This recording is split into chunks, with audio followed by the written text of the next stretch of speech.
Bonjour à tous, voilà, nous sommes avec vous jusqu'à 14h. Dans un instant, on va recevoir Elido Mouta, leader du LKP. Bon, bien bonjour. Bien bonjour. Merci d'être là. Plus tard, on va parler cinéma avec Gama Badidega, Ngama Badidega, puisque c'est le festival cinéma qui commence.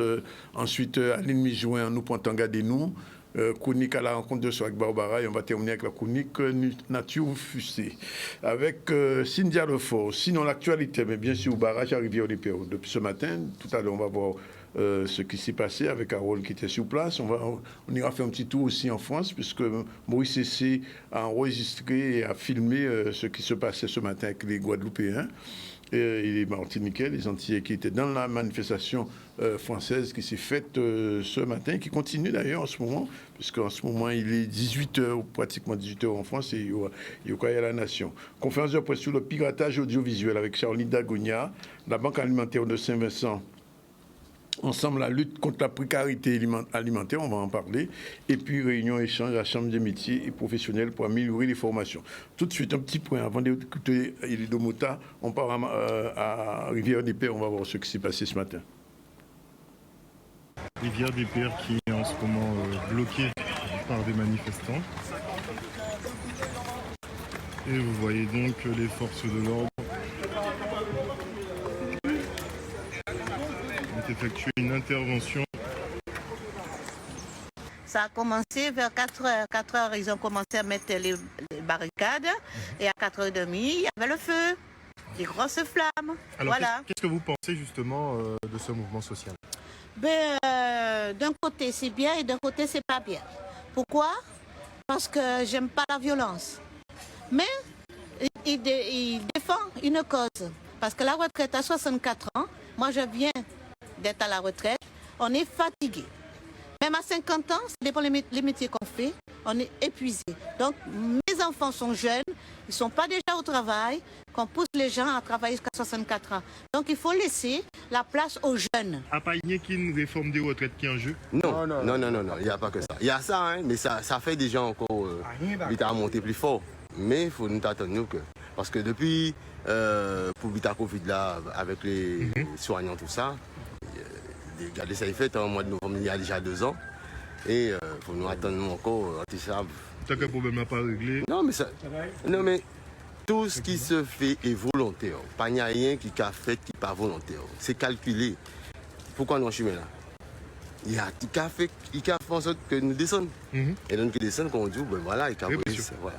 Mais là, ça c'est différent. Parce que la France en bordel. Il y a qu'à penser, hein, si la France, si l'Europe pas met ton main dans ça, nous quand il fait en bordel. C'est le but en Guadeloupéen, changer les anciens, virer à la terre, planter jardin pour ça qu'on a pas petit à manger des mains. Parce qu'il n'y a rien pas belle. Aujourd'hui, on paye les conséquences jusqu'au bout. Hein, il est là pour 4 ans, eh bien, on va payer jusqu'au bout. Mais c'est dommage parce que les jeunes ne sont pas au boulot et ça me fait de la peine pour les jeunes, pour la jeunesse, notre jeunesse en Guadeloupe et en métropole. Parce que mes enfants sont en métropole et moi je viens de rentrer au pays. Voilà, c'était bon matin là. Qui commentait voici ça? Non, vous savez, là où on voit ça, on ne peut pas ne pas penser à visiter à Carenco.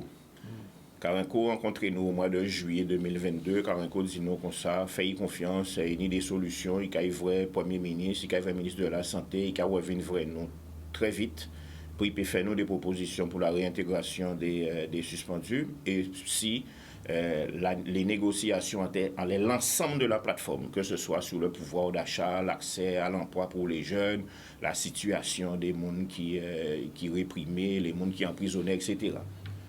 Carenco, c'est barré entre guillemets, grâce par au malheur, Fiona passé. Eh bien, ils viennent et nous descendent Bastère et barré, ils reçoivent nous la sous-préfecture, la préfecture. Et Carenco dit nous, voilà, mes propositions, il a fait des ruptures pour les gens qui ont envie de partir et avait des tests, et bien, les gens qui reprend le travail. Nous sommes en septembre 2022. Depuis ce jour-là, Carenco, pour adresser nous la parole. Il faut adresser nous la parole en l'air, d'autres que nous verrons au mois de février, un décret de rupture conventionnelle sorti pour liquider les gens qui travaillent dans la fonction publique hospitalière. Donc, ça qui est arrivé là n'est que la conséquence d'un mépris total de l'État français. Mais là, on a dit français, l'État français, colonial français, on a dit l'État français, toute représentation politique, puisque les élus guadeloupéens, ils ont exactement la même attitude que Karanko. Le mépris en les situations à pays là, que ce soit les suspendus, qui a duré depuis pratiquement dès l'année, que ce soit sous les problèmes à de l'eau, les problèmes à chlordécone, les problèmes à sargasse, les problèmes à pouvoir d'achat, les problèmes à prix à carburant, c'est le silence le plus total. Et donc, peut-être qu'il y a pensé que là, on pas qu'à répondre, là, on pas qu'à dire, il y a un problème là qui est réglé, non, le problème là qui est réglé, on va pousser, et puis un jour, il a explosé en figuier, et aujourd'hui, là, il va exploser, et puis il va continuer à exploser. Parce que, nous avons regardé ça qui passait depuis juillet 2021. Organisation LKP, mais les collectifs là font l'eau manifestation et le pouvoir pas attendre. Non, mais voilà, c'est le. Vous savez, Akachoua, il sait bien, quand il a dit en français, comme si c'était hier, le jeudi 23 septembre 2021. Nous trappons en rendez-vous avec le sous-préfet Bastet, M. Riquelme, grâce à commandant des renseignements généraux, commandant Zeb, et grâce à nouveau commandant de police qui est arrivé en Guadeloupe, M. Frédéric. À Yodé, ils viennent voir nous, puisque nous sommes cabarés en la rue à Dotemar, ils viennent voir nous et ils obtiennent que nous rencontrions M. Riquelme. Réunion la faite la sous-préfecture en jeudi après-midi et nous mettons d'accord avec M. Riquelme si on accord de méthode pour nous engager les discussions en l'air. En qui genre pour nous faire pour permettre les soignants de travail et sachant qu'on est 80% de la population guadeloupéenne qui n'est pas vaccinée, donc il faut tenir compte de ça et on ne peut pas en qui suspendre nous comme ça. Nous faisons un accord de méthode, un projet, nous rédiger, nous voyons, il ne pas répondre nous, 11 semaines après nous relancer, nous disons nous pas comprendre, nous disons nous faisons un travail, nous faisons, dit. En guise de réponse, nous recevons un courrier à M. Rochat qui a dit nous qu'il pas parler de nous. Alors, quelque temps après, nous étions en fin novembre, les élus guadeloupéens, ils ont crié les élus mobilisés, d'accord, ils ont inventé le thème de élus mobilisés, ils ont entré en contact avec nous, c'est eux qui crient nous, ils ont dit nous, non, il faut qu'ils rencontrent nous, ni en crise sociale majeure, ni le problème des suspendus au-delà, ni problème à l'insertion des jeunes, la formation, ni la répression, ni le pouvoir d'achat, ni en lot d'autres sujets, ils ont besoin de rencontrer nous pour nous parler. Et ils aussi, même bité, nous mettons nous ensemble et nous rédigeons un accord de méthode. Un vendredi matin à la Cité des métiers, nous commençons à 10h du matin et vers 8h du soir, il y a une suspension de séance pour te valider. Puis nous restons toute la journée qu'à faire ensemble. Hein. Ouais. La région met un secrétaire à disposition et puis nous rédiger ensemble à la virgule près. C'est une co-construction. Et à 8h du soir, ils sont partis pour aller finir discuter entre eux. Et là, ils ont viré. Ils ont dit, nous, ils ne sont pas d'accord encore. Ils ont venu avec notre texte. Alors, bien évidemment, ni quelques gros mots qui partent. D'accord? Malgré ça, nous restons et nous faisons un nouveau texte avec eux et qui validé à 2h du matin. D'accord? Et qui était capable de nous rendez-vous à Fouillol pour nous entamer les discussions, les négociations, les plateformes là, si la question des suspendus, etc.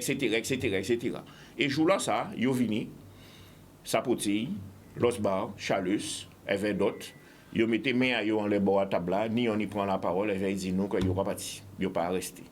Mais c'est ça, la représentation politique ici. La lâcheté. Et après, il n'y a pas venir dire qu'il n'y a pas représenter. Il n'y a pas représenter qui bitin. Et qui fait que nous, dans cette situation-là, ça, hein, toutes les demandes de rendez-vous, toutes les négociations, tout ça, nous essayons, pas ni interlocuteur, ni en France, ni ici. Et nous voyons Karanko venir la semaine passée, Karanko vient en visite. Il vient en visite. Ça fait moins changer l'après 1848. Là où ça a créé le chérisme. C'est-à-dire que Karanko a l'illusion que dans le cadre du système colonial français, là, occupé, émancipé, ou grandi, donc il a réuni des petits des mounaïs qui a cause et puis il a de l'eau et pendant 6 ans, le peuple a babillé, le peuple en souffrance. Mais à un certain moment, il y a une explosion. Et après, les gens qui disent comme ça, mais ils ne peuvent pas comprendre ce qui a passé. Mais non, on ne peut pas laisser des milliers de monde dans la souffrance depuis 2 ans sans raison. Sans raison. Et nous, on a posé une question là. Pour aujourd'hui, jouer en Guadeloupe, qui est le problème principal là? Non, pas un seul problème. Ah non, ni trop. Parce que, vous savez, ça va dépendre de qui nous a posé la question là. Ouais. Ça a fait pratiquement 2 ans. On a des centaines de familles et des milliers de monde au total qui dilapidé par la suspension des professionnels de santé, des médico-sociaux, mais pas seulement, hein, mais également des psychologues dans l'éducation nationale et d'autres monde encore. D'accord? Pourquoi? Parce qu'ils émettent des doutes en leur produit. En leur produit qui, aujourd'hui là, qu'il ne peut pas empêcher au trapper, il ne peut pas empêcher au transmettre, il ne peut pas empêcher au mort. Alors, à un certain moment, il faut nous revenir à la raison, mais nous avons bien rendre nous compte que traitement à Covid là ici n'a pas tenu à rien de médical ni de sanitaire. C'était un alibi pour épurer, pour nettoyer la fonction publique hospitalière. Et en cas invité, monde qui est intéressé au texte de loi, des faits en comparaison entre décret là qui sorti en février 2023, qui a prolongé la rupture conventionnelle, et premier décret sur la rupture conventionnelle, enfin décret à la rupture conventionnelle qui sorti en mai 2022.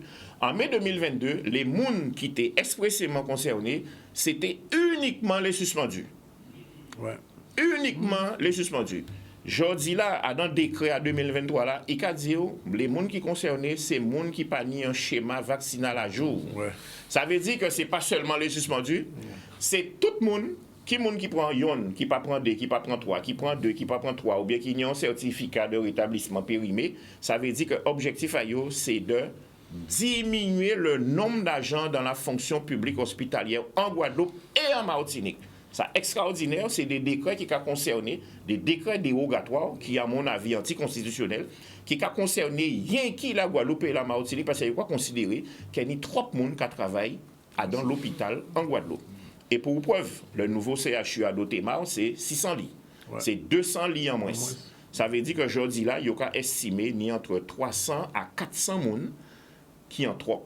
Et il faut faire ces gens-là, ça partie. Et donc, ils ont utilisé le Covid comme une arme de licenciement pour permettre le maximum de monde dehors. Et je dis là, comme j'avais qu'il y avait le suspendu, ils ont payé parti parce que, sincèrement, on ne peut pas y accepter ni 50 000, 60 000 euros, alors que... Ni 15 ans, 20 ans de carrière. Voilà, alors qu'en plus de ça, ça va faire 2 ans où pas travailler. Et on a des dettes qui ont dépassé 60 000 euros. Donc, nouveau cible, c'est les gens qui travaillent, mais qui travaillent... sans, entre guillemets, les schémas vaccinaux. Alors, il faut savoir que, et c'est Karenko qui dit ça, pas même nous, ni 80% des gens qui travaillent dans le milieu hospitalier qui n'ont pas un schéma vaccinal conforme à jour. 80%. Quoi, et donc c'est pour ça qu'on a dit que ça y a fait là, ce n'est ni plus ni moins qu'une punition contre Guadeloupéens parce qu'elle n'a pas obéi. Et deuxièmement, c'est une arme de destruction des emplois puisqu'il y a estimé qu'il y a trop de monde qui travaille dans la fonction publique hospitalière. Ça veut dire, que les pays gens, vous pensez que c'est suspendu là?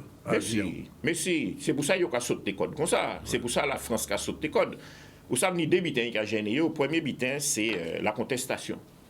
Il n'y a pas imaginé que mon TP resté pendant pratiquement 2 ans, qui a contesté et qui a dit qu'il n'y a pas d'accord. Il n'y a pas d'accord à ce qu'il ou obligé de faire un bitin sur lequel il y a des doutes. D'accord? Deuxième bitin qui a gêné le plus, c'est que nous, c'est une création à système colonial là.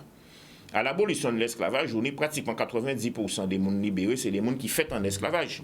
Et donc, c'est en esclavage que vous apprenez, vous, qui est bon Dieu, qui n'est pas bon Dieu, qui vit, qui vit. Et donc, je dis là, vous ne pouvez pas comprendre qu'un monde, à la limite, que vous fabriquez, peut rebeller. Et c'est ça qui a fait très mal, puisque vous avez dit, mais ce n'est pas possible, qui genre? Et donc, mais là, il n'y a pas ni d'autre issue que la réintégration. Il n'y a pas ni pont d'autre issue que la réintégration. Et donc, je dis là, le principal souci à eux, c'est un qui j'en peut réintégrer sans débourser. Sans débourser. Parce que ça y fait là, non, ça n'a pas ni à rien à voir avec le droit du travail. Ça n'a pas ni à rien à voir avec le code de la santé publique. Ça n'a pas ni à rien à voir avec le droit. C'est de la méchanceté. Et ça, à un moment ou un autre, il faut y payer. Et il y a payer.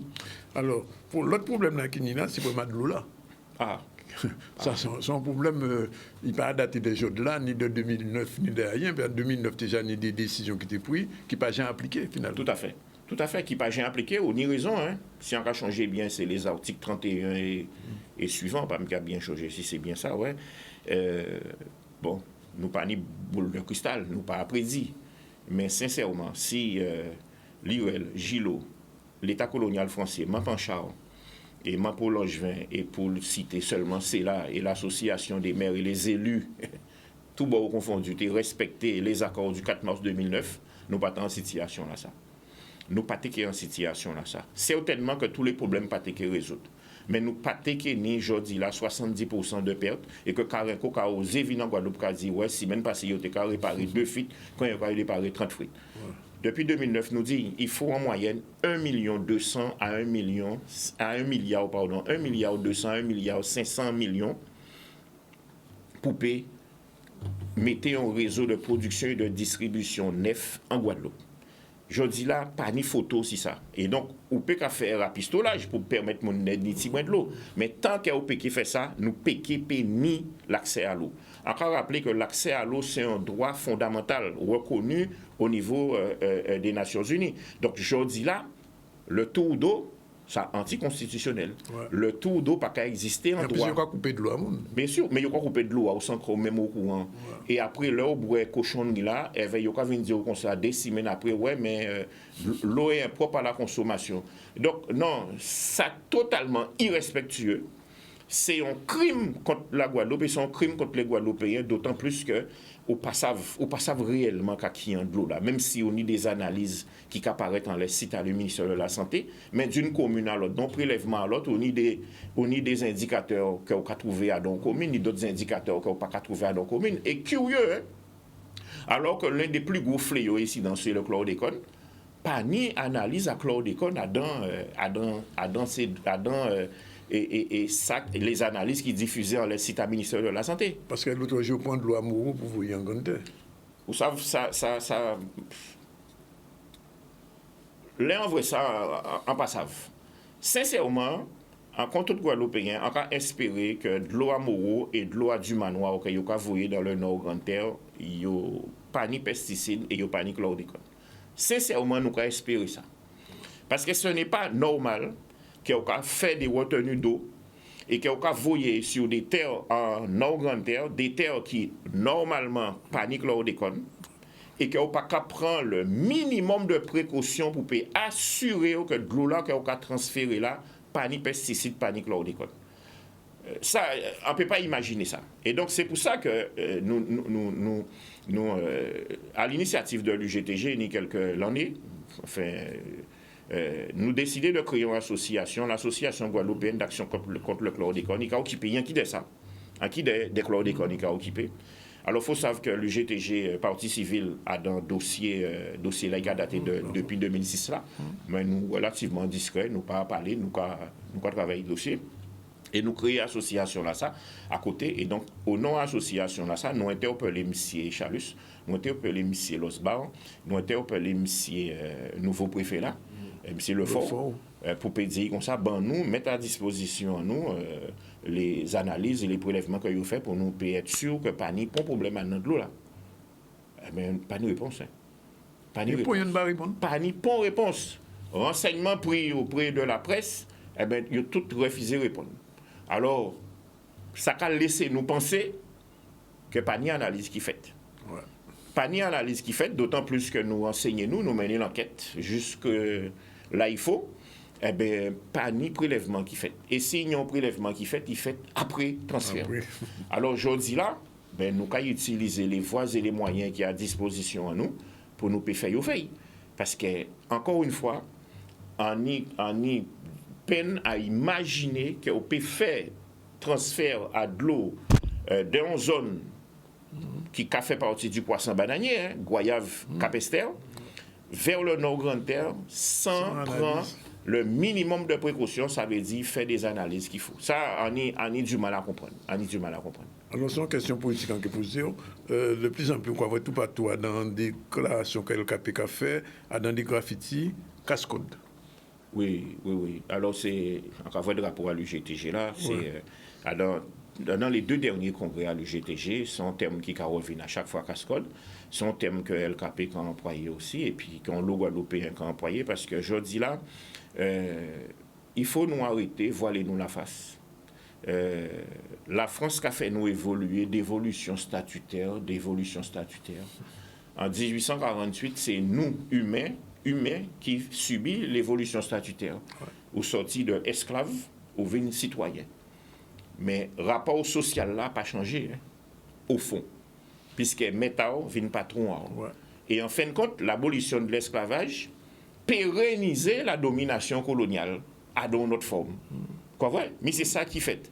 Et en fin de compte, chaque fois que le système capitaliste colonialiste là, besoin réformer, besoin bailler en jeunesse, eh bien, il a fait nous rentrer à une nouvelle ère institutionnelle.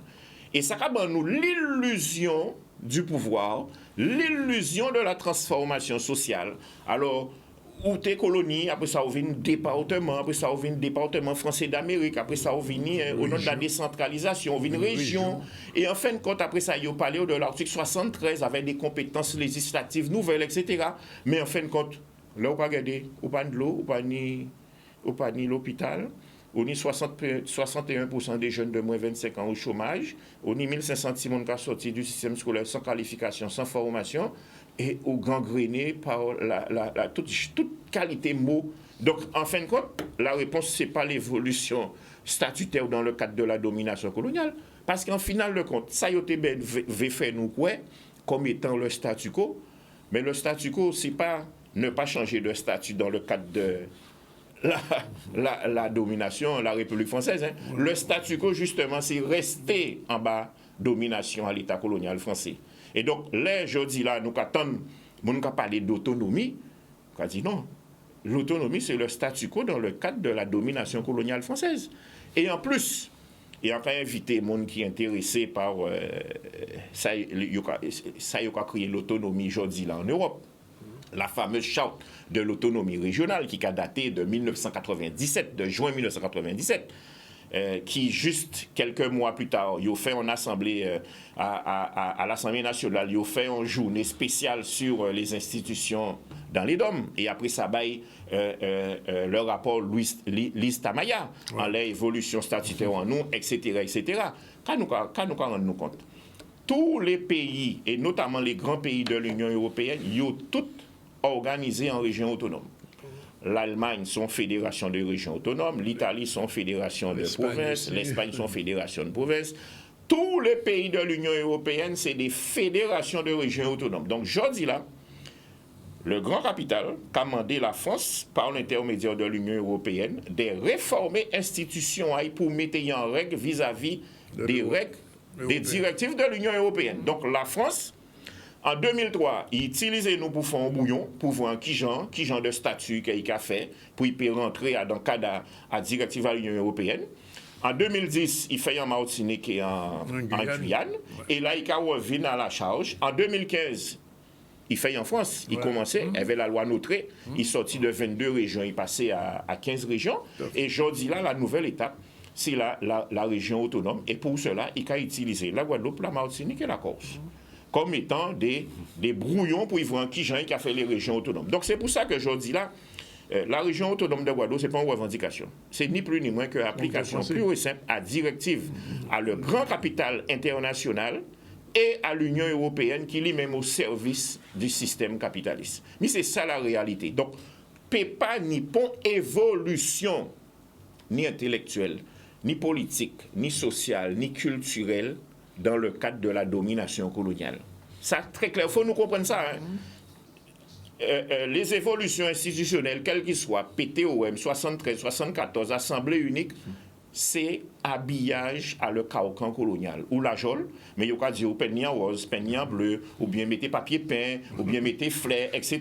Mais on toujours enfermé. Mais c'est ça la réalité. Donc, je dis là, c'est soit ou pour le statu quo et au cas rester dans le cadre de la domination coloniale, quel que soit le statut, ou bien au cas dit casse-code. Et là, au cas gourmet pour l'émancipation sociale, l'émancipation nationale, la pleine souveraineté pour décider vous, qui bon pour vous, pour Timounao, en âme et conscience. Parce que je dis là, non, les 194, je crois, pays qui a siégé à l'ONU. Alors la Guadeloupe n'a pas de place pour siéger à l'ONU. Les plus petits pays qui nous ont siégé à l'ONU. C'est ça.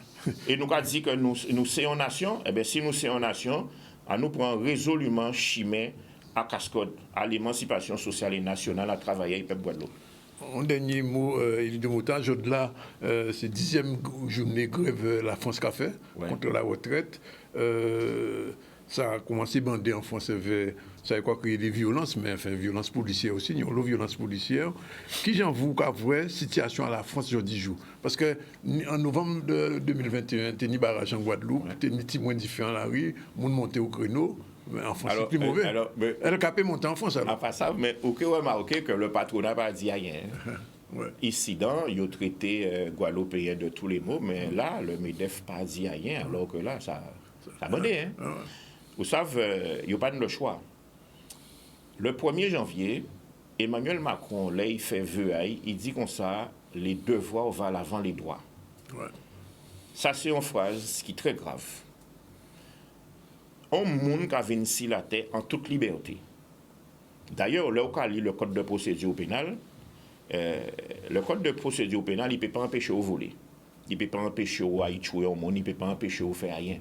Par contre, il peut sanctionner aussi vous faites. Il peut dire si vous faites ça, il peut sanctionner.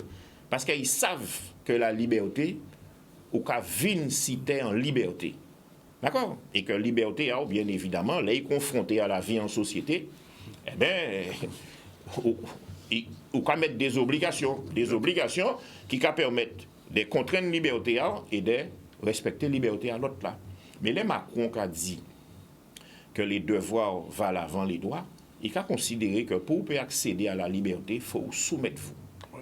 Deuxième bitan qui a invité mon à réfléchir ici, c'est à dans le Conseil des ministres là, Macron dit que dès lors que vous votez bailli, c'est qui bosse. Voilà, il sait le peuple.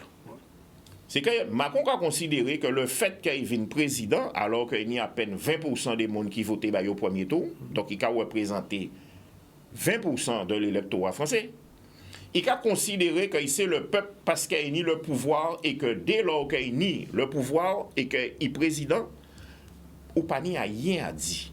Les syndicats pas ni rien à dire, la société dite civile pas ni rien à dire, les associations religieuses pas ni rien à dire, pour le monde pas ni rien à dire. Donc le peuple t'es que ni un mot à dire 2 fois seulement, le premier et le deuxième tour. Et autrement, si vous n'êtes pas content, viens dans 5 ans mettre un autre monde.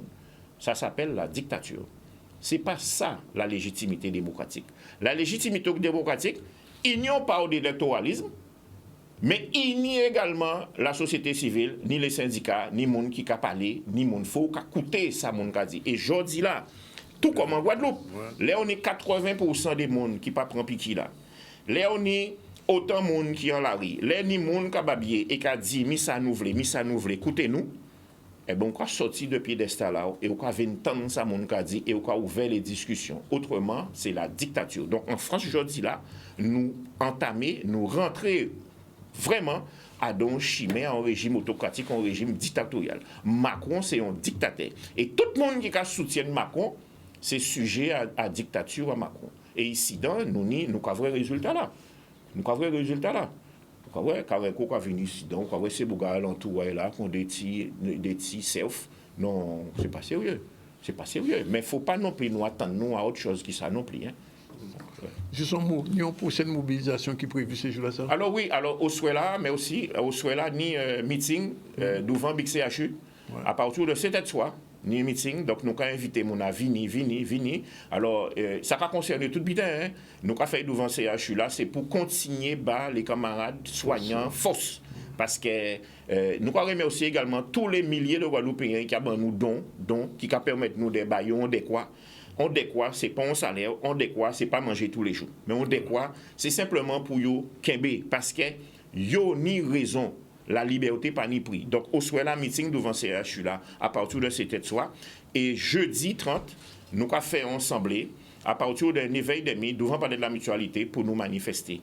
Qui c'est si la retraite, qui c'est problème à l'eau, qui c'est problème à soignants, qui c'est problème à insertion professionnelle, qui c'est problème à libération à les emprisonnés. Toute qualité, genre des problèmes qui n'y. C'est pour ça que depuis le 2 septembre, ces mêmes plateformes là, nous, celle qui nous ajouté à danser la retraite. D'accord? Donc, vini, pour nous pas dire après que nous pas te savent. Ça important parce que pas ni pour construction sociale, pour transformation sociale, pour acquis social que nous trapper, et là on a dit, nous on va parler de nommer femmes si la terre, qui pas consécutif à des luttes sociales. les luttes sociales, des luttes, quelles que soient les luttes, pour nous mettre nous debout, pour nous faire avancer la vie. C'est ça qui est le moteur de la transformation sociale. Et nous, merci. Eh bien, c'est moi, merci. OK. 13h, ben, nous avons un petit pause et nous allons retrouver nous tout à l'heure avec Gama Badi Dega, nous parlons de cinéma, et puis Aline Mijouen qui est là, nous pour garder nous dans un instant tout de suite. Voilà, nous sommes de retour sur le plateau avec Madame notre opticienne nationale. Bonjour. Bonjour. Ça va? J'aime bien le national. Oui, national Guadeloupe. National Guadeloupe. Hein. Absolument. Et un producteur national guadeloupéen 100%. aussi m'a dit bonjour. Bonjour. On va parler de cinéma, on va parler de vue. D'ailleurs, pour aller au cinéma, il faut voir. Absolument. Il faut avoir une bonne vue. Il faut avoir une bonne vue. On revient sur l'actualité. L'actualité, c'est ce mouvement en France. Vous savez, c'est le 10e mouvement national français pour se battre, pour se protester contre la retraite. Mais dans ce mouvement, il y a des Guadeloupéens, figurez-vous. Et Maurice, c'est notre correspondant à Paris, a filmé tout ça. On regarde.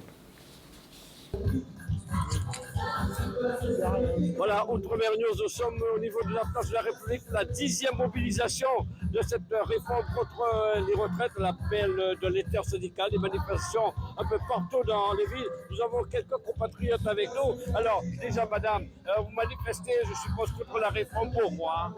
Pourquoi? Parce que tout simplement, il est inadmissible que l'on aille plus loin. On a déjà reculé, avancé, enfin on a déjà tout fait. Il y a un moment donné, il faut que ça s'arrête. On peut pas. On a une population déjà chez nous qui est vieillissante. Si nous ici on va plus loin, comment on fait pour pour s'occuper de nos anciens? Comment on fait pour déjà nous avoir une retraite? Parce que du coup on ne la voit pas du tout arriver. On est obligé de continuer. Quelle est votre fonction? Vous travaillez dans quel corps de métier? Moi je suis secrétaire dans un secteur de formation à FO Communication, à rue Vergniaud. Et effectivement, on forme nos militants, les sympathisants, les personnes qui en veulent et qui veulent représenter nos valeurs FO. On les forme à être des vrais militants, à dire non, à protester, à négocier et à bien communiquer avec l'ensemble des salariés et du personnel qui travaille au sein de la Poste. Alors, d'autres personnes avec le monsieur, présentez-vous, vous travaillez où, à quel camp de profession? Alors moi, je m'appelle Cédric et je suis facteur à Paris 17 normalement. Et voilà, on se bat contre la retraite. On ne veut pas une retraite comme ça. Et vous êtes là depuis le début des mobilisations? Oui, parce que je travaille à la conf, donc on n'a pas le choix, on est obligé d'y être là. Et ça, je suis très fier de participer aux manifestations qu'il y a tous les jours. Et puis c'est pour nous et pour nos enfants aussi, c'est pour le futur aussi qu'on se bat. Monsieur, vous travaillez également? Oui, bonjour, moi je travaille à la FNEM, oui. Donc Fédération Énergie et Mines de Force Ouvrière. Alors, vous êtes là depuis le début des mobilisations, vous êtes aussi contre cette réforme de retraite? Oui, étant donné que je suis dans l'organisation des manifestations, donc je suis là depuis le début et ça se passe bien, ça va. Alors, vous avez espoir que peut-être le président va faire un geste à un moment donné? On va continuer jusqu'à ce qu'il nous écoute, parce qu'après tout, c'est nous, c'est notre voix qui doit primer sur son bon vouloir. Déjà qu'il a pris le pouvoir, on va dire, il a été élu une deuxième fois. Par qui? On ne sait pas. Mais en tout cas, on est là, et s'il faut continuer jusqu'à peu plus, eh ben, il faut qu'ils nous entendent à un moment donné. Donc on n'abandonnera pas, on ne lâchera pas l'affaire. Est-ce que depuis des années vous travaillez, c'est la première fois que vous voyez une telle mobilisation dans les rues? Oui, et c'est même surprenant, mais c'est très intéressant de voir que tout le monde se sent concerné. On va avoir beaucoup de jeunes normalement qui vont se rassembler avec nous cet après-midi pour nous le prouver justement. Et c'est vrai qu'on n'avait jamais vu, enfin moi, de mon vécu, en 27 ans de carrière, je n'avais jamais vu autant de monde dans la rue. C'est dire si le débat est important et c'est dire si notre voix elle est importante et il faut qu'on se fasse entendre. Voilà, alors le trajet, on est à Place de la République, ça doit aller jusqu'à Nation, vous allez pouvoir tenir le coup? On est obligé, on va y aller jusqu'à Nation, jusqu'au bout. Voilà. Je vous le disais, donc des manifestations un peu dans toutes les villes de l'Hexagone aujourd'hui. On est contre cette réforme. En tout cas, les manifestants sont contre cette réforme de la retraite. Et on attend à peu près 900 000 manifestants sur l'Hexagone aujourd'hui. Outre-mer News depuis la place de la République au ZCL News. Merci. Voilà, Outre-mer News, nous nous trouvons toujours place de la République pour cette 10e journée de mobilisation. Beaucoup de monde dans les rues de Paris, en tout cas pour cette traversée entre la place de la République et Nation, toujours contre cette réforme des retraites, des manifestations un peu partout dans l'Hexagone, toutes les grandes villes aujourd'hui, et bien évidemment le ministère de l'Intérieur, la préfecture de police, très inquiet. On craint peut-être des incidents, mais pour le moment, tout se passe très bien, on va dire. Et voilà, c'était donc un reportage au News avec Maurice Cissé en direct de Paris. On va revenir en Guadeloupe et on va essayer de bien voir avec Opticaline et Aline. Non, Opticaline et Aline. Bonjour. Bonjour. Générique, c'est parti.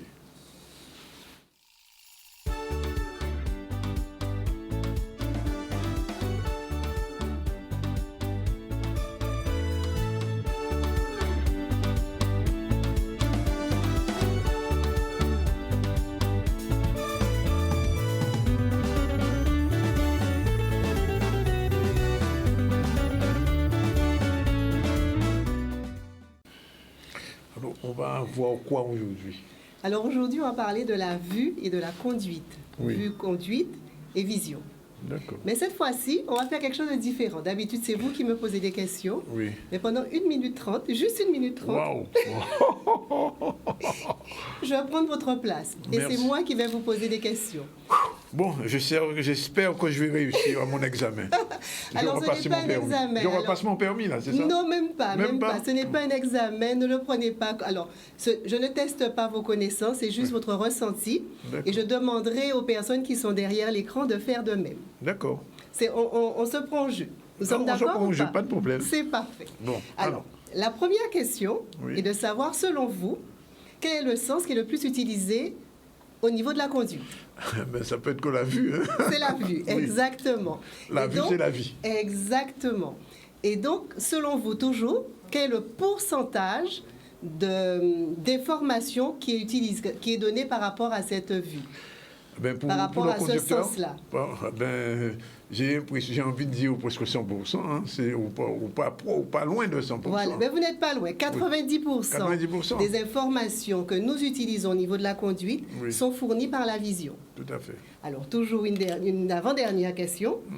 Quel est le minimum d'acuité? Alors, l'acuité étant la capacité que nous avons à voir au loin, ou à voir tout simplement. Quel est le minimum d'acuité est-il utile d'avoir pour la conduite? Ça, c'est une question un petit Tong, peu... tong, tong, tong. Bon, alors, pour la conduite, je dirais 70. Alors, généralement, c'est un dixième, Oui. Ah, 2 c'est un dixièmes, c'est un dixième généralement, dixième 3 dixièmes, Ouais. 4 dixièmes, 5 dixièmes, 6 dixièmes, Ben, 7 ça peut être- dixièmes, généralement 6 dixièmes à peu près. 6 dixièmes. Mais vous n'êtes pas très loin, 5 dixièmes. 5 dixièmes. Avec 5 dixièmes, si on a les deux yeux, le couple oculaire, qui nous permet d'avoir au moins 5 dixièmes d'acuité, on peut avoir la possibilité de passer le permis. Ah, quand même. Oui. Et la dernière question, Oui. en moyenne, combien de conducteurs ne portent pas leurs lunettes quand ils conduisent? En moyenne. C'est un pourcentage aussi? Sans pourcentage. Globalement. Bon, peut-être 10%. Ben, vous n'êtes pas très loin, en fait. Hein. Vous n'êtes pas très loin. Ben, c'est 20%. 20%? C'est-à-dire 2 conducteurs sur 10 ne portent pas leurs lunettes. À l'échelle de la France, ça représente à peu près 8 millions de personnes. Et pourquoi ils ne portent pas leurs lunettes? Par fantaisie, disent qu'ils ne portent pas leurs lunettes. C'est-à-dire qu'ils ont une correction, mais parce qu'ils ne souhaitent pas les porter, ils ne portent pas les lunettes. Et si on la ramène à l'échelle globalement de la Guadeloupe, Oui. où nous avons à peu près 400 000 personnes globalement, et nous dirons qu'il y a, je dis, une grosse cote mal taillée, Oui. disons 100 000 personnes qui conduiraient, 100. et je pense qu'il y en a plus qui conduisent, Oui. ça ferait globalement 20 000 personnes Oui. qui conduiraient et qui ne porteraient pas leur correction. Sachant que 90% des informations qui nous sont données Oui. au niveau de la conduite sont fournies par l'œil. Et est-ce qu'il y a un rapport avec le nombre d'accidents, ça? Alors, le nombre d'accidents, on constate que 12% à peu près des accidents Oui. sont... Alors ça, nous sommes toujours à l'échelle nationale et c'est la SNAV qui nous le dit. Donc l'association qui gère tout ce qui est au niveau de l'amélioration de la vue. Et en fait, il y a 12% des accidents où la vue le problème visuel serait concerné. Alors, il y a une question qui n'est pas posée, mais il faudra la poser un jour. Combien de conducteurs conduisent avec un téléphone? Là, c'est une autre affaire. Bien, on continue. Alors, donc par rapport à tout ça, donc quel est le minimum visuel dont nous avons besoin pour la conduite? Nous avons parlé. Donc, alors là, je vous redonne la main. Je peux reposer les questions. Je vous redonne la main. Alors, là. oui, d'accord. Je ne pourrais pas aller jusqu'au bout comme ça. Oui, alors, le minimum dont on a besoin pour la conduite, on l'a dit à peu près. 70. Alors, on a dit 5 dixièmes. Donc, 5 effectivement, l'une des choses nécessaires pour la conduite, c'est déjà l'acuité visuelle. Donc, 5 dixièmes, mais pas que. C'est-à-dire qu'il est nécessaire de voir net, c'est sûr, mais une bonne vision, ce n'est pas que l'acuité visuelle. C'est aussi le champ visuel. Et quand on parle de champ visuel, ben, en fait, pour pouvoir conduire, il nous faudrait un champ à peu près 50, 60, 100, disons entre 100 et 60 % au niveau de notre champ visuel. Dans le champ visuel, vous avez la partie centrale qui nous permet de voir net et la vision périphérique qui nous permet d'avoir la notion du mouvement et la notion du danger. Donc, dans la partie centrale, nous regardons et nous apprécions la route, nous voyons le chauffeur, la voiture qui est devant. Et la partie qui est périphérique nous permet d'avoir la notion de la vitesse, par exemple. Quand nous roulons et que les arbres défilent à côté, ben, ça nous permet d'avoir la notion de la vitesse. Et naturellement, s'il y a un piéton qui traverse, mais c'est d'abord la vision périphérique qui nous permet de pouvoir avoir ces éléments-là. La vision centrale est nette, la vision périphérique, elle n'est pas tout à fait précise, mais elle nous permet d'avoir justement cette notion de mouvement. L'autre chose qui est importante au niveau de la vision, c'est notre sensibilité à la lumière. C'est-à-dire, certaines personnes peuvent être éblouies à la fois par le soleil ou par les phares de voiture, on l'entend de plus en plus souvent. Donc cette sensibilité à la lumière est aussi importante par rapport à la conduite visuelle. Alors, autre question. Quelles sont les fonctions visuelles qui sont sollicitées pour la conduite? Alors, les fonctions visuelles qui sont sollicitées, mais d'abord la vision de loin, comme on l'a dit, de manière à pouvoir regarder l'objet, regarder la route, et regarder... donc, la vision de loin qui nous permet à la fois d'évaluer un petit peu la situation. La vision périphérique, comme je le disais, qui nous permet d'avoir la notion de notre environnement. Donc... qui nous donne la possibilité d'avoir cette notion de vitesse, de mouvement, de danger aussi, quand il y a un danger. Donc, c'est cette vision périphérique qui est nécessaire. Et ce qui est important aussi, c'est notre vision binoculaire, c'est notre capacité avec nos deux yeux de voir, de combiner ces deux yeux-là. Et ça s'appelle la vision binoculaire. Et la vision binoculaire, elle, nous permet d'avoir une notion d'appréciation de la distance, l'appréciation du relief et de la profondeur. Et l'autre chose qui est intéressante, c'est en fait la vision intermédiaire, qui nous permet, vision intermédiaire et vision de près, qui nous permet à la fois de lire les panneaux, mais aussi de pouvoir regarder notre tableau de bord, et pas le portable pour pouvoir le regarder, mais au cas où il est utilisé dans un cadre de GPS, avoir ces notions-là à ce moment-là. Mais alors, est-ce qu'il y a des facteurs particuliers qui peuvent gêner la vision pendant la conduite? Alors oui, la première des choses qui peut déjà gêner, c'est le fait de ne pas être correctement corrigé. Donc, l'une des premières choses qu'on invite à faire, c'est de faire un contrôle régulier pour toujours tester la vue, de manière à ce que déjà, au niveau de la vision, que nous ayons une vision qui soit la plus performante. Alors, on parlait tout à l'heure de 5 dixièmes. Les 5 dixièmes, ils doivent être validés ou sans correction ou avec correction. C'est-à-dire qu'il y a des personnes qui, à l'œil nu, n'ont pas ces 5 dixièmes, mais dès l'instant où ils ont une correction telle que des lunettes ou des lentilles, ils sont aptes à la conduite. La seule chose, c'est que pour ces personnes-là, il sera obligatoire de noter sur leur permis qu'ils ont besoin de lunettes ou de lentilles.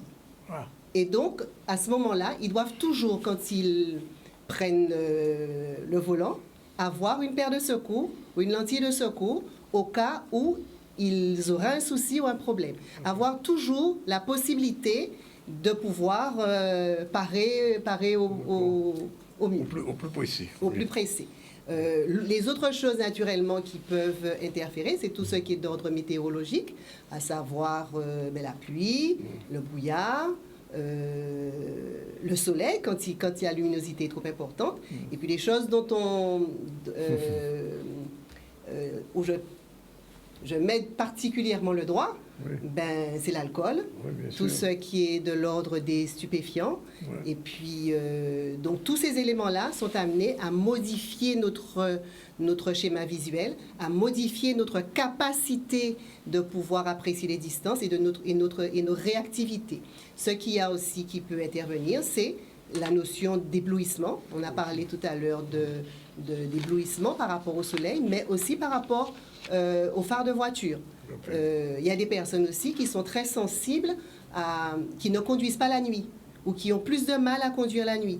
Donc, dès l'instant où on est en basse luminosité, eh bien, ça aussi, ce sont des choses qui peuvent intervenir au niveau de la vision. Et c'est vrai que plus on prend de l'âge, plus on devient sensible à ces notions de luminosité qui peuvent intervenir à ce niveau-là. Et il y a des solutions pour pallier à tout ça? Alors, ben, la première des solutions, c'est déjà, ben, quand on est en voiture, de veiller à ce que le pare-brise soit propre. Oui, que les essuie-glaces que les essuie-glaces fonctionnent. Nettoyer donc nos rétros, que ça soit intérieur ou extérieur. Penser à ce que nos lunettes soient nettoyées aussi et avec naturellement les bons chiffons, n'est-ce pas, monsieur Zandronis? Oui, avec le bon chiffon, pas avec la chemise. Pas avec la chemise, oui. Voilà. Et puis, naturellement, au niveau des solutions qui peuvent y avoir, ben, ce sont des solutions optiques qui peuvent être à disposition et qui permettent donc d'améliorer la vision. Donc, on a parlé tout à l'heure d'éblouissement. Les solutions, c'est des verres qui vous permettent d'être moins ébloui. Donc, quand on est en journée, ça pourra être des lunettes de soleil qui peuvent être ou des lunettes polarisées. Je pense que ce sont des choses que vous commencez à... Ce sont des mots qui commencent à avoir du sens. Et donc, le verre polarisé, c'est un verre donc, qui retire tout ce qui est réverbération, qui nous permet de ne pas être gênés par la réverbération. Mais nous pouvons aussi avoir, pour des personnes qui peuvent être un petit peu sensibles à la lumière, des verres qui teintent au soleil. Aujourd'hui, nous avons en plus la chance d'avoir des verres qui teintent au soleil à l'intérieur de l'habitacle de la voiture. Donc, ça vous permet d'être moins gêné par la luminosité extérieure, mais aussi le soir, par rapport aux phares de voiture, d'être moins gêné par les phares de voiture. L'autre chose, c'est que en matière de lunettes aussi, le soir, vous avez la possibilité, quand vous êtes gêné par cette notion à la fois de phare de voiture et de luminosité, on a souvent parlé du verre jaune qui permet d'atténuer un petit peu les effets des phares de voiture. Mais aujourd'hui, nous avons la chance, en tout cas, nous, dans notre espace à Opticaline, nous avons la chance de pouvoir proposer un verre ça s'appelle le Drive Safe. Donc, comme on entend, drive, donc conduite, safe, en sécurité, et qui permet justement de limiter les effets de luminosité et d'éblouissement, et qui permet surtout d'avoir du champ visuel. Donc, aujourd'hui, la plupart des verres que nous avons, verres progressifs, nous permettent d'avoir du champ visuel, c'est-à-dire de vous permettre d'avoir cette vision périphérique pour qu'il n'y ait pas d'angle mort quand vous conduisez avec vos lunettes. Et c'est important quand vous allez voir votre opticien de préciser vos besoins, parce qu'à chaque problème ou à chaque plainte existe maintenant une solution qui est de plus en plus spécifique. D'accord. Bon. Qu'est-ce qu'on peut dire pour conclure? Ben, pour conclure, c'est avoir toujours ce réflexe de pouvoir faire contrôler sa vision, je dis toujours d'être proche de son ophtalmo, parce que ça reste le professionnel qui nous permet de véritablement tester notre vision et d'évaluer nos capacités visuelles. Et l'autre chose, de discuter avec son opticien. Il y a une chose sur laquelle je voulais revenir, c'est la relation entre la vitesse et la conduite. Notre capacité visuelle diminue quand la vitesse de notre véhicule augmente. Plus nous allons vite, plus notre champ visuel se rétrécit. Oui, c'est vrai. Et donc, à 30-40 km/h, nous avons un champ visuel qui est globalement de 100 degrés, ouvert à 100 degrés, ce qui nous permet d'apprécier à la fois la partie centrale, mais ce dont on parlait, la partie périphérique. Quand on arrive à 80 km/h, notre champ visuel arrive à peu près à 80 degrés. À 130 km/h, notre champ visuel, il est à 30 degrés. Ça veut dire qu'on ne voit que la partie centrale et on a des risques de ne pas voir ce qui se passe sur les côtés. Donc un piéton qui est sur les côtés, une voiture qui nous dépasse, on n'a plus cette visibilité. Donc, adaptez votre vitesse à votre conduite. Et on sait malheureusement quel est l'impact de la vitesse sur les accidents. Quand nous constatons les pourcentages, on a parlé de 12% au niveau de la vision. Malheureusement, la vitesse est nettement plus impliquée en termes d'accidentologie. Et donc, soyons prudents. Et voilà. Merci. C'était Aline Optique ou Optique Aline. Voilà. On passe tout de suite, on parle de vue, on va parler de cinéma, puisque le festival Nouveau Regard débute demain soir et nous avons avec nous un producteur très connu, Nama Badidega. Bonjour, rebonjour. Bonjour, Yannick. Et il revient d'un voyage lointain. Bon, enfin, peut-être pas aujourd'hui en parler. On peut dire un petit mot quand même sur FESPACO, ça s'est bien passé? Oui, très très bien. Et puis, en fait, on reste dans l'actualité parce qu'il s'agit effectivement de créer une passerelle, je dirais, une passerelle culturelle entre les Antilles et l'Afrique. Oui. C'est un peu de ça que va parler cette conférence. C'est ce soir? C'est demain. De 11h à midi et demi à Félix Proto. Félix Proto, voilà. Oui. Et donc c'est une passerelle, ça dit quoi alors? En fait, c'est donner des possibilités aux producteurs de mettre en place des coproductions avec des producteurs du continent africain et ce qui va permettre aussi d'ouvrir les possibilités de financement, certains fonds qui sont mis en place qu'on ne peut pas avoir nous directement en étant seul.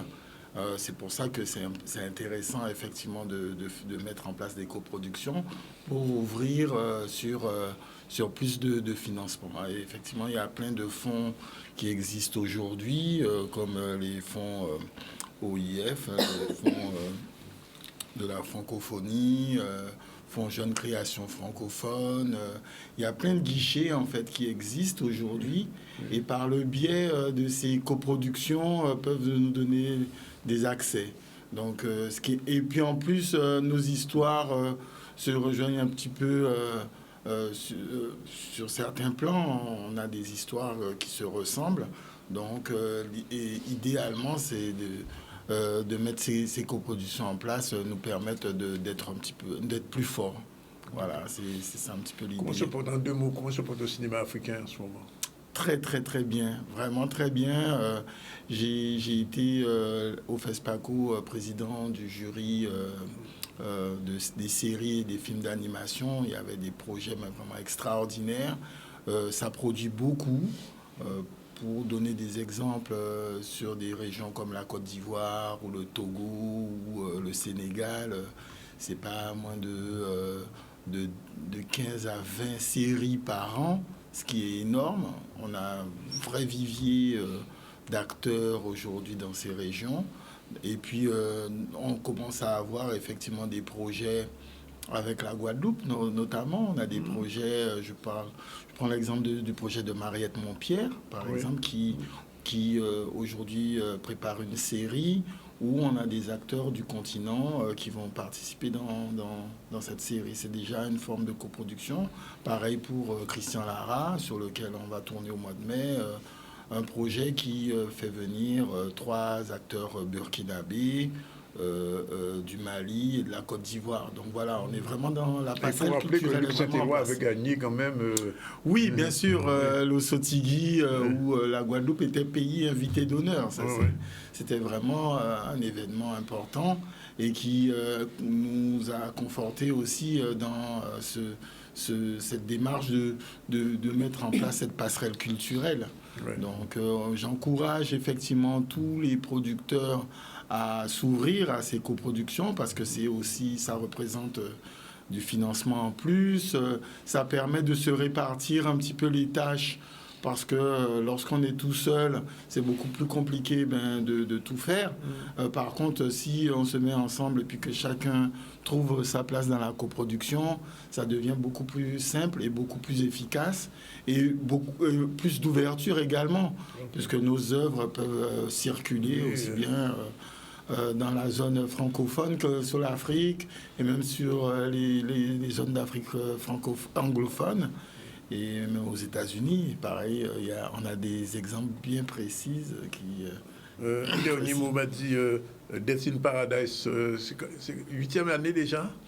Ah non, t'as pris du retard. Ah bon, je sais plus. Notre paradis, c'est la saison 13 qui saison va commencer. 13 voilà, déjà. le tournage va commencer au 1er mai. Oui. Donc voilà, c'est déjà la 13e saison. 13e saison. Et c'est pas prêt de s'arrêter puisqu'il y a déjà une 14e saison de signer avec entre la BBC et la société Red Planet qui est producteur de cette série. Et ça se tourne toujours en Guadeloupe, ADE? Toujours en Guadeloupe, toujours ADE et puis dans d'autres communes. Pas simplement ADE, il y a Pointe-Noire, Bouillante. Ça a déjà fait pratiquement le tour de la Guadeloupe. Cap-Esther, Pointe-à-Pitre, Gousier. Il faut dire que vous êtes l'une des personnes qui, depuis le début... Oui, alors je me suis un peu reconcentré sur l'Afrique, effectivement, même si je suis encore présent dans le dispositif. Mais depuis la première saison, effectivement, j'ai été présent sur cette série qui est vraiment une vraie série pour nous, en tout cas en Guadeloupe. Ça nous apporte vraiment beaucoup, tant au point de vue de la formation et l'émancipation de nos ressources en termes techniques et même artistiques, aussi au niveau de la production et puis de la visibilité aussi de la Guadeloupe, parce que c'est plus de 200 pays qui chaque année diffusent cette série, qui n'arrêtent pas de faire de l'audience. Donc, des vraies retombées pour la Guadeloupe. Ça nous ramène du monde. Les gens ont envie de voir la Guadeloupe, de découvrir nos magnifiques décors. Voilà, ça n'arrête pas, quoi. Bien, je rappelle donc demain, 11h30, 12h30. Voilà, je serai en présence de Magali Armand, qui est une personne qui a travaillé longtemps au CNC, qui a mis en place qui a participé à la mise en place de pas mal de fonds, notamment le Fonds Jeune Création Francophone, et puis aussi elle a participé à pas mal d'autres fonds. Donc c'est quelqu'un qui maîtrise vraiment tout le mécanisme. Donc c'est vraiment... Moi je l'ai rencontrée lorsque j'ai siégé avec elle à Jeune Création Francophone. Ça sera très très riche, en tout cas en matière d'information pour tout ce qui est financement dans les coproductions Afrique-Antilles. Vendredi, donc je conseille à tous mes collègues producteurs d'être là parce qu'ils vont vraiment avoir de vraies pistes pour ceux qui ont des projets qui peuvent échanger aussi avec le continent africain. Ils seront au bon endroit demain à 11h. Vendredi, c'est vendredi. C'est vendredi 31 mars. Vendredi, ouais. 11h30. 11h30 à 13h. Non, 11h à 13h. 12h30. À 12h30. Voilà. À la salle Félix Proto. À Félix Proto, là, on se tiendra le festival. Voilà. Merci, Opta. Merci. Et merci, Badi.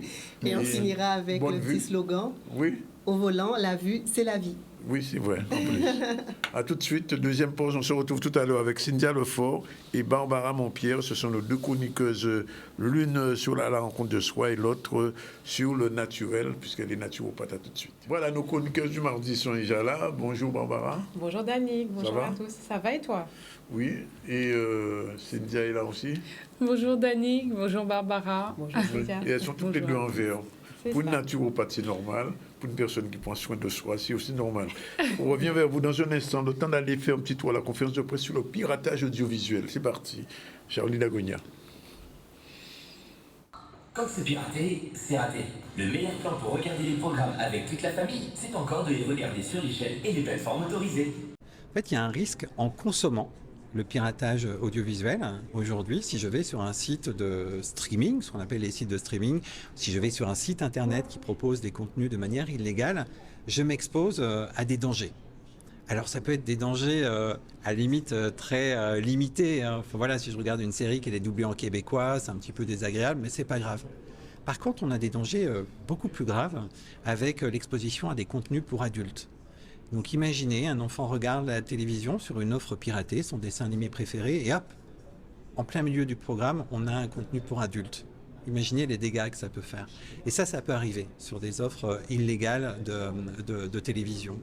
Et puis, certaines offres sont payantes. Et là, je ne vous parle pas de la carte bancaire.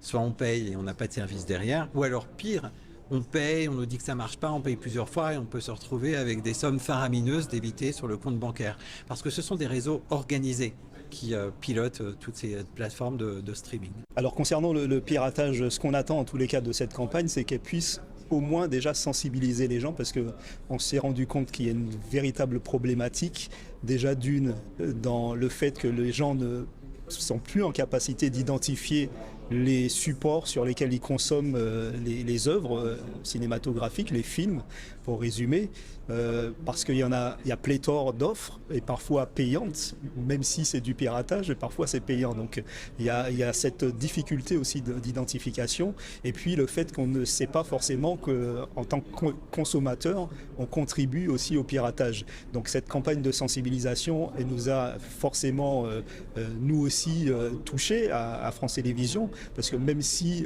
nous n'avons pas de contenu payant sur France Télévisions, mais pour autant on investit beaucoup aussi dans le cinéma. Alors on a des moyens pour lutter contre le piratage, des moyens technologiques avec une veille en permanence. On est sur Internet, donc nous la première étape c'est de faire en sorte que on puisse détecter ces sources de piratage, et ensuite on a aussi bien des armes juridiques en portant plainte contre ces pirates, mais également en bloquant certains flux lorsqu'ils sont diffusés de manière illégale. Et donc ces acteurs du piratage peuvent être aussi bien des acteurs des réseaux qui sont situés à des milliers de kilomètres d'ici, mais ils peuvent également être situés sur nos territoires, avec l'exemple récemment en Martinique d'un jeune qui a été arrêté, qui a même fait de la prison parce qu'il revendait et il faisait de l'argent sur ces offres de télévision pirates. Voilà, la fin du piratage. Alors, on commence par Barbara. Bon, alors, c'est parti avec Barbara, générique à la rencontre de soi.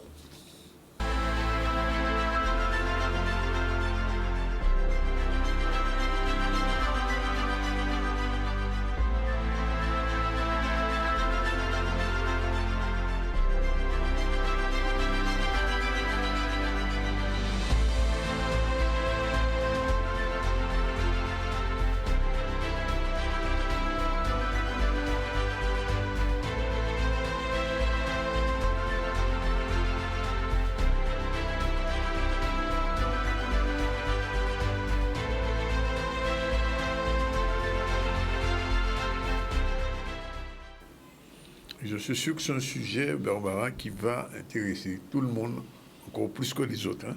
Comment sortir de la dépendance affective? C'est ça, Danick. Eh bien, un sujet très, très sensible. C'est vrai que j'ai eu l'occasion de venir. On a fait même un débat sur les relations toxiques. Tout à fait. Et le sujet de la dépendance était revenu sur mes différents réseaux, lors d'échanges aussi avec d'autres chroniqueuses, parce qu'on en a parlé aussi avec Cynthia, avec Sandy. Enfin bref, c'est vraiment un sujet de société, donc à échelle mondiale. Il faut dire ce qui est dans les relations, mais particulièrement aussi aux Antilles, en faisant un petit focus sur la Guadeloupe, où on va dire malheureusement, mais aussi heureusement, puisque ce qui peut faire notre faiblesse fait notre force, eh bien, cette construction identitaire revient. J'ai petit clin d'œil à Iman pour son sujet d'hier, le débat sur la femme potomitan.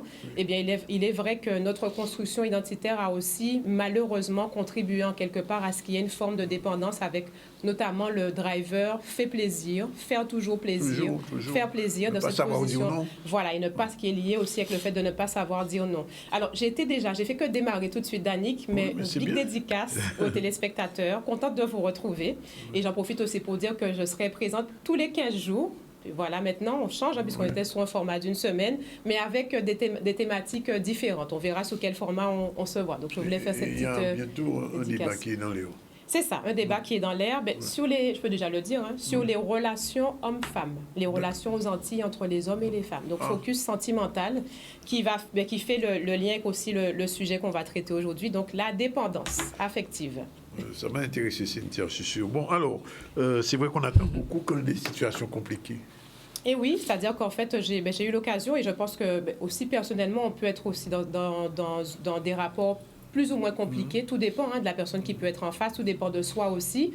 Et j'ai voulu vraiment aller sur ce sujet de la dépendance affective. Encore une fois, chaque professionnel interviendra dans son champ, sa sphère de compétences dans la dépendance, puisque qui dit dépendance dit souvent aussi emprise. Et il est vrai que l'apport d'un psychologue, thérapeute ou psychiatre va faire aussi la différence avec le coach. Donc, il y a en fait du travail en fonction de la pathologie de la personne ou de la difficulté pour chacun en fonction de sa spécialité. Ça, c'est vraiment important de le spécifier, et ce sera justement à la personne qui va se sentir concernée par ce qu'on va avoir aujourd'hui, de faire appel aux professionnels qui sera en fait à même de traiter en fait la demande. Et comme toujours, on commence par la définition. Exactement. Passons tout de suite à la définition. Alors, dans la définition, j'ai choisi, donc je me suis basée sur le Larousse, j'ai choisi de prendre, puisqu'il y a plusieurs définitions, mais on va se concentrer sur 2 points. Alors, la dépendance affective, donc c'est un état, une situation de quelqu'un, d'un groupe, qui n'a pas d'autonomie par rapport à un autre, qui n'est pas libre d'agir à sa guise. D'accord ? Autre définition, donc il s'agit d'un assujettissement à une drogue, une substance toxicomanogène, voilà, j'ai réussi, se manifestant lors de la suppression de cette dernière par un ensemble de troubles physiques et psychiques. Alors, pourquoi j'ai pris vraiment ces 2 définitions? En fait, c'est pour montrer l'état de la dépendance et l'autre, l'effet que ça a physiquement et physiologiquement. Donc, on sera en fait carrément sur une dimension mentale et aussi avec un ressenti physiologique. Donc, bien sûr, en tant que professionnel de la communication émotionnelle, j'ai voulu vraiment qu'on puisse faire le point dessus. Parce que quand on est dans un état de dépendance, on ressent des choses à l'intérieur de soi qui vont nous pousser à continuer à aller vers l'autre et dépendre de l'autre. Danick. Oui. Et comment on peut régler ça? Alors, déjà, une chose que j'aimerais préciser, c'est que la dépendance, on parle de dépendance affective. La dépendance affective, elle peut se retrouver dans plusieurs domaines. D'accord. Alors, c'est pour ça que j'ai dit qu'on fera un point sur le volet sentimental. Bon, parce que c'est quelque chose aussi qui revient, il faut dire ce qu'il y a. Il y a de plus en plus, même s'il y a des couples, etc., mais il y a de plus en plus, malheureusement, de mots dans les couples. Donc, je pense que c'est un sujet qui va être important à aborder. Oui, c'est ça. Et de mots aussi, ou de non-mots, de non-communication. Oui, ça aussi, d'absence de communication. Absence de communication. Tout à fait. Mais il est vrai que la dépendance affective peut toucher donc la sphère privée, la sphère familiale, la sphère professionnelle, la sphère amicale, puisqu'on va parler encore de la personne qui est en face. On va parler de la personnalité aussi. Donc, en fonction de la personnalité, c'est-à-dire que si on est face à une personne qui va être dépendante, donc c'est ce qu'on va voir, on verra les différents signes dans quelques instants, mais il est vrai qu'elle pourra être confrontée dans différentes sphères de sa vie. Oui, mais alors comment on peut savoir si on est dépendant? Voilà, on va voir ensemble quelques signes, voilà en fait en images. Voilà, donc on va déjà pouvoir identifier une personne qui a tendance à cette dépendance affective, à une personne pour qui le regard des autres sera d'une haute importance. D'accord. Au niveau de ses pensées, au niveau de ses actes, au niveau vraiment de ses agissements. On va même dire que cette personne aura tendance systématiquement à demander l'aval, l'accord d'une autre personne pour agir.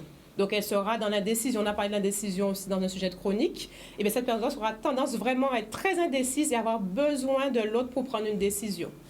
Autre point, bien sûr, ça va être le manque d'amour de soi, une faible estime de soi. Ça, c'est vraiment un sujet qui est capital et central. On en parle, tout le monde en parle. Mais il est vrai que nécessairement, si je manque d'amour de moi, si je n'ai pas une image, une valeur de moi qui soit à la hauteur de qui je suis, eh bien, nécessairement, je serai beaucoup plus réceptive au tout venant, à ce que les autres peuvent dire, aux pervers narcissiques, aux relations toxiques, puisque je ne pourrais pas mettre cette fameuse limite qui vient après. La peur d'être seule, la peur bleue d'être seule. Ça aussi, c'est une des caractéristiques qui est très marquante dans la dépendance affective, c'est qu'on a besoin d'être tout le temps avec une personne, avec quelqu'un, qu'on soit entouré. On a besoin de présence, parce qu'il y a cette fameuse peur bleue d'être seul. La peur du rejet, la peur d'être rejeté. Donc, je reviens au début de chronique quand on parlait du fait de vouloir faire plaisir. Faire plaisir parce que je me dis, ben écoute, si je fais plaisir, ben je ne serai pas rejetée, on va m'aimer, on va m'apprécier, on va. En gros, le « on » a une place prédominante dans la personne qui est en dépendance affective. Et pour poursuivre au niveau des signes, on va voir la suite. Puisqu'il y en a plusieurs, hein. Voilà, il y en a vraiment beaucoup. Mais il est vrai que cette personne aura besoin d'être rassurée constamment. Constamment rassurée, donc par exemple dans la relation sentimentale, quel que soit finalement ce que l'être qui est en face, hein, donc le compagnon ou la compagne, pourra dire à la personne qui souffre de dépendance, eh bien elle aura constamment besoin d'être rassurée parce qu'elle aura tout de suite un focus négatif. Un exemple, eh bien si je n'ai pas de réponse de ma compagne, par exemple, peut-être 1 heure, 2 heures, enfin je donne un exemple comme ça, hein, eh bien je serai en mode tout de suite interprétation. Interprétation, il met un fambitin, qu'est-ce qui se passe? Je verrai les choses de façon négative. Alors, bien entendu, j'ai pris un exemple comme ça, hein, puisqu'il y a tout un contexte à prendre en compte. Dans le contexte, eh bien, il peut y avoir les blessures du passé, les expériences passées répétitives qui vont faire que je serai dans la méfiance. Mais la personne qui, elle, aura cette dépendance, quel que soit ce que la personne fera, aura ce réflexe de penser, eh bien, comme je ne suis pas digne d'être aimée, eh bien, on me fait quelque chose, ça cache quelque chose. Ce qui fera qu'elle pourra facilement tomber dans le chantage affectif. Mais alors, quels sont, on peut dire, d'où ça vient en général, ce genre de relation? Eh bien, en fait, d'où ça peut venir, plusieurs explications. Donc ça aussi, on va le voir de quelques causes en images. Alors, les mots de l'enfance, c'est qu'on j'en parle beaucoup.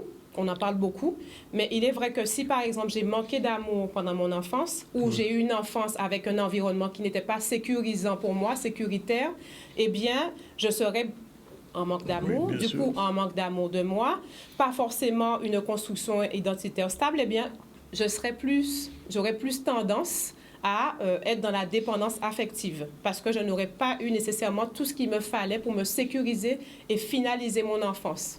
Alors, la perte, ça peut être aussi la perte d'une personne qui nous est chère. Ben, quand on est dans une phase de deuil ou un décès, ça fait qu'on est désorienté aussi.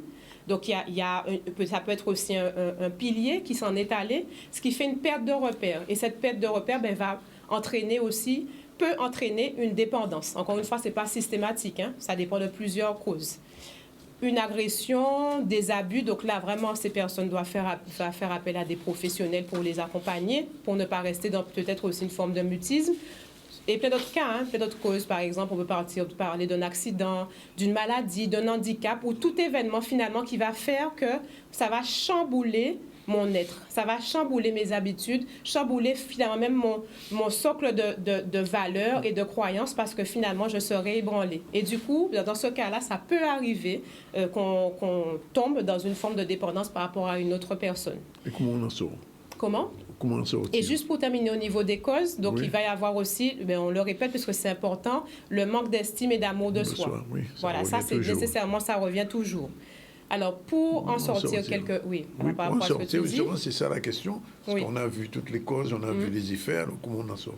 Alors, pour en sortir, donc, je ne cesse de le répéter, mais c'est important, c'est d'arriver à faire preuve d'amour envers soi-même. Ça peut sembler facile à dire comme ça, mais dans toutes les petites actions, le fait d'être en alerte sur ce que je ressens, puisque ce que je voulais aussi dire, c'est que dans cette phase de dépendance, ça entraîne une souffrance. La souffrance du manque. Je manque, la personne me manque, telle personne me manque. Je sens un manque, du coup, ça crée une souffrance à l'intérieur de moi. Donc déjà, d'être attentif à ce qui se passe, arriver à me dire, là, il y a quelque chose qui ne va pas, je détecte qu'il y a quelque chose qui dysfonctionne chez moi parce que dès que la personne n'est pas là, même si c'est peut-être peu de temps, je ne me sens pas bien. J'ai une souffrance, c'est déjà un premier pas vers la victoire. De s'alerter, être à l'écoute, prendre conscience en fait de ce qui se passe en moi et ce qui fait que j'ai telle ou telle attitude et que je peux accepter tout et n'importe quoi, par exemple. Puisque ça aussi, c'est de se dire que quand on est dans une dépendance, eh bien, on peut accepter l'inacceptable. D'accord? Alors ensuite, ça va être de faire appel à un professionnel parce que c'est vrai que dans des cas de dépendance, souvent, c'est difficile. Je ne veux pas dire impossible, ce serait prétentieux, mais c'est vraiment très difficile d'en sortir seul. Tout seul, oui. On a besoin d'un accompagnement. Donc, accompagnement, que ce soit, comme je disais, psychologue, thérapeute, psychiatre, coach, puisque le binôme aussi est plus que proposé. Hein, voilà, enfin, c'est quelque chose qui est conseillé ou recommandé. Pour faire quoi? Eh bien, arriver à identifier les origines. On va essayer d'aller chercher qu'est-ce qui fait que je suis en dépendance. Pourquoi aussi certains schémas se répètent? Puisque quand on est en dépendance affective, les schémas se répètent. C'est-à-dire que je peux me retrouver à revivre des mêmes situations. Pourtant, je pensais être guérie, mais je revis les mêmes choses. Donc, une phase de prise de conscience, se faire accompagner sur la recherche des origines. Arriver à comprendre aussi après quelles sont en fait justement les conséquences sur mes relations avec les autres de cette dépendance, comment ça affecte mes relations au quotidien. Je vais après aussi pouvoir réussir progressivement à écouter, comme je disais, mon corps et mes émotions. Plus je m'aime, plus je m'écoute, plus j'ai envie d'être attentif à ce qui se passe, à ce que j'ai comme alerte au niveau de mes émotions. Et puis en fait, 2 derniers points, arriver à poser des limites aux autres, poser des limites dans mes relations. Dire ça non, ça je ne tolère pas que tu me parles comme ça, là tu es allé trop loin. Encore une fois, il s'agit de soigner la communication pour faire savoir que là tu as dépassé les limites. Et puis, ça permet tout ça aussi de développer l'autonomie affective. Mais bien sûr, tout plein de bonnes choses qui peuvent être mises en place pour accompagner une personne à gagner en autonomie, Danick. Ça veut dire que si on applique tout ça, on peut s'en sortir? Alors, si on applique tout ça, accompagner, alors déjà seul, comme je disais, il y a des choses qui peuvent être mises en place, hein, oui. Mais en se faisant aussi accompagner, c'est un grand plus, et puis ça dépend aussi du niveau de dépendance, ça dépend de l'enfance et de tout ce qu'il peut y avoir aussi comme pathologie, mais oui, ça fera nécessairement la différence. Et d'ailleurs, Danick, juste après, donc l'image d'après, je voulais faire aussi cet appel par rapport à cette démarche d'indépendance affective. Si vous souhaitez justement déjà franchir le cap, hein, donc j'ai noté en route vers votre indépendance affective, n'hésitez pas à me contacter pour avoir plus d'informations. Alors donc avec les coordonnées qui sont notées ci-après, je suis à votre écoute et l'idée c'est qu'on puisse essayer de voir ensemble comment nous pouvons cheminer. J'en dis pas plus, mais je prévois un programme pour les personnes avec lesquelles j'aurai un échange et qui souhaitent réellement apporter un changement dans leur vie par rapport à cette dépendance affective. Voilà, Danick. Merci. J'espère qu'on a bien compris ce que c'est que la dépendance affective et qu'on va essayer de s'en sortir. Tout de suite, on passe à Nature First. Le générique, c'est parti.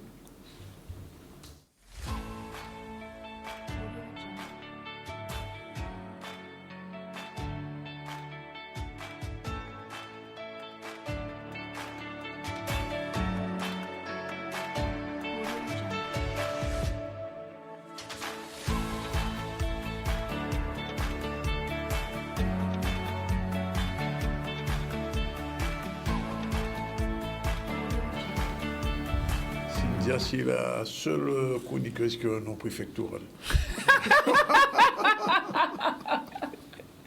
Bonjour. Il me l'a refait. Bonjour à nouveau, Danick. Bonjour, ça va? Oui. Bon. Je m'y attendais vraiment pas. Désolée, mais bon. Et ça oui. Arrive. Alors, de quoi on parle aujourd'hui? Aujourd'hui, on va parler du guarana. Le guarana. Le guarana, donc qu'on appelle aussi Paulina cupana, oui. Qui est une plante qui vient d'Amérique du Sud. Hein. Je suis en ce moment très dans l'Amérique du Sud, vous avez remarqué. C'est un petit peu la Caraïbe, hein, quelque part, oui, ça. C'est pas loin. Voilà. Donc, c'est la famille des sapindacées. On peut voir justement à l'écran, juste là, la petite fiche. Oui. Donc, au niveau alimentaire, son utilisation, c'est plus les graines séchées qu'on va utiliser de guarana. Au niveau des vertus, elle améliorerait la vigilance, oui. Combattrait la fatigue et la somnolence. Elle améliorerait aussi les performances cognitives, faciliterait la perte de poids, augmenterait la tension artérielle, soulagerait le mal de tête. Donc, il faut savoir que c'est une plante qui est stimulante. D'accord. Oui. Donc, de par la présence de caféine à l'intérieur, elle est aussi antioxydante, antibactérienne et fongicide. Donc, comme je vous ai dit, maintenant, je présente aussi les composants des plantes pour le côté recherche scientifique. Donc, dedans, il y a différents alcaloïdes, dont l'adénine, la caféine, la guanine l'hypoxanthine, la théophiline, la théobromine et la xanthine. Elle contient aussi d'autres éléments, donc des mucilages, des pectines, des tanins, les mêmes tanins qu'on peut retrouver aussi dans le vin. Donc c'est un appel pour ceux qui veulent s'amuser à faire du vin de guarana, ça peut être très bon en goût. Oui. Il y a aussi des acides aminés, des acides gras essentiels, des sels minéraux. Donc au niveau sels minéraux, on retrouve le calcium, le potassium, le phosphore, le fer, le cuivre, le zinc et le magnésium. Elle contient des oligo-éléments également, donc le sélénium, le germanium, le strontium, mais aussi des vitamines. Donc dans le guarana, on a de la vitamine A, de la vitamine E, de la vitamine B1 et B3. D'accord. Donc je vous invite à consommer le guarana. On en trouve?